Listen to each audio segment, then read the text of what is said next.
മോശ സമയത്തെയും നമ്മളൊക്കെ ഇഷ്ടപ്പെടണം. എന്താ കാരണം? അപ്പോഴാണ് ശരിക്കും നമുക്ക് മനസ്സിലാവുന്നത് ആരെയാണ് നമ്മൾ സ്വന്തം എന്ന് വിളിക്കേണ്ടതെന്ന്. ഉപകാരങ്ങൾക്കെന്ന് ഓർമ്മശേഷി കുറവാണ്. ചെയ്തതൊക്കെ അധികം പേരും അങ്ങ് മറന്നുപോകും. ചെയ്യാൻ മറന്നതൊക്കെ എണ്ണി എണ്ണി ഓർത്തിരിക്കും. വഞ്ചിക്കുന്നവരൊക്കെ എന്നും വഞ്ചിക്കും, സ്നേഹിക്കുന്നവരെന്നും സ്നേഹിച്ചുകൊണ്ടേയിരിക്കും. വഞ്ചിക്കുന്ന ആളുകളെ സ്നേഹിക്കാൻ പോയാൽ വേദനിക്കപ്പെടും.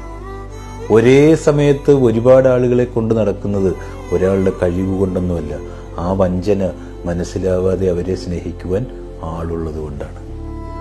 സ്നേഹം ഒരിക്കലും തമാശയായി പോകരുത്, പരീക്ഷണമാകരുത്, നേരം പോക്കാകരുത്, ചോയ്സുകളാവരുത്.